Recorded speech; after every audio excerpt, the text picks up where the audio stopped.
Welcome to Watch With Us. Watch With Us. Here's your host. Ladies and gentlemen, Us Weekly's Emily Longeretta.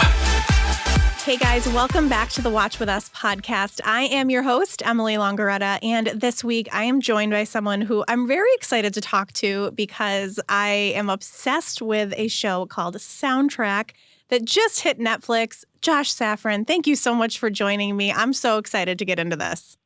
Awesome. Thank you for talking with me. Absolutely. I know you've been working on this show for a while. I know I've been waiting for a while because I feel like the minute that I heard the premise of it and kind of what was going into it, I was excited. Why do you think that the show works in the time we're in now in this changing TV landscape? I honestly feel like part of the goal was to sort of do a musical in a new way because the TV landscape is so full of so many of the same kind of things.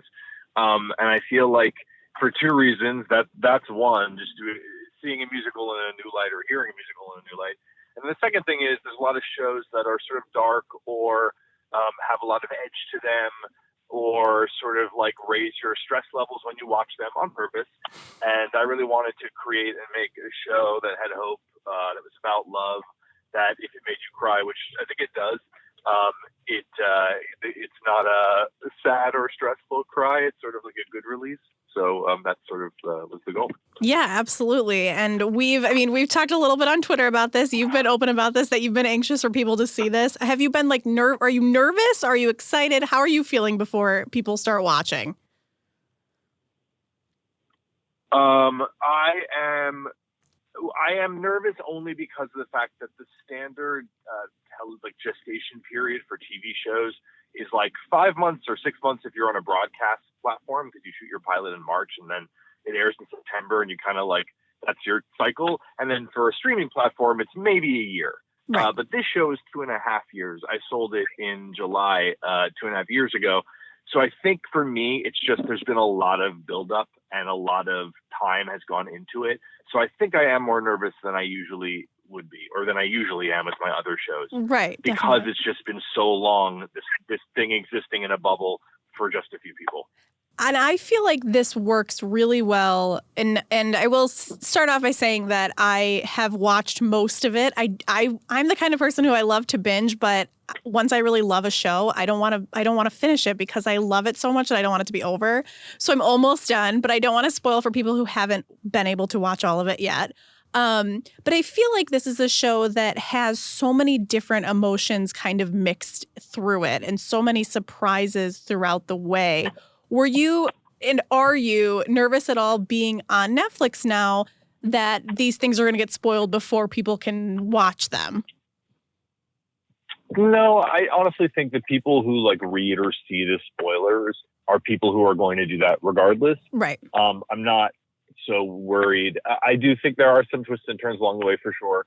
Also, I am like you. I still haven't watched the last episode of season 3 of One Day at a Time because I was so afraid that the show was going to get canceled and I didn't want to watch it. But the problem is for Netflix completion rates, it is best that you finish the show. So I hope you go back and finish it because I plan on it. Season 2. But that said, yeah, look, I'm not so worried this time around. Also, I feel like the show, while it does have those twists and turns, there's a loud truck going around. I'm sorry. That's okay. It isn't like the kind of thing like on Quantico, or even Gossip Girl, where like people's fortunes could change in a heartbeat. Right. It really is more the stuff of daily life. So I feel like it's a little bit spoiler proof that way. Yeah, absolutely.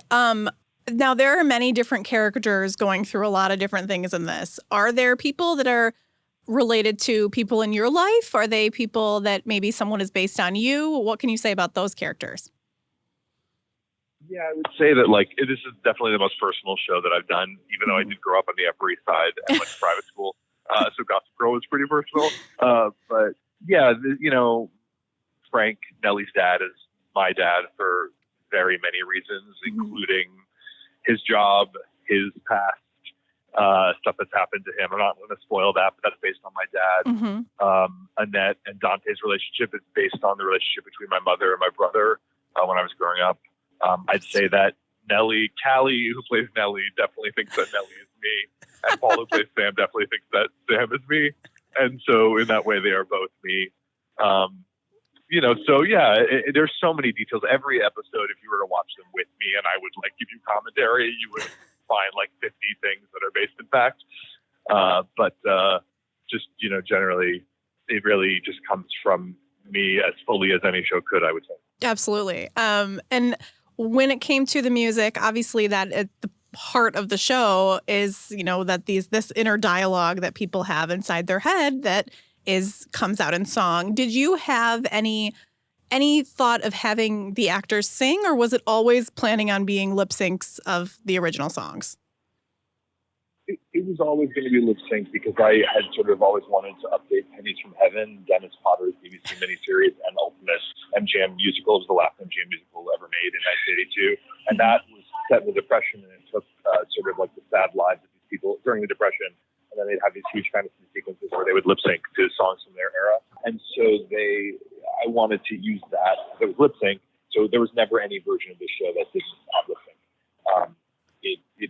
And frankly, when we made it for Fox, the pilot, they were nervous about the lip sync because it hadn't been done before, but they also said sort of like, hey, would you mind if we try this? And if it doesn't work, but we still want to pick up the pilot, maybe we will go and do covers. And I was like, fine, because they were going to at least let me prove my thesis that it would work. Right. And then if it didn't, we would all agree that it didn't work, and then we could move on. So, but it did work. Totally. Fox didn't. It definitely works. I'm curious about the song selection. Obviously, there's a lot of details that go into that when you're trying to get the rights to songs and things like that. But before we get into that, was there a lot of songs that immediately when you were working on this, you were like, okay, this would be the song? Like, did you immediately have those in your head?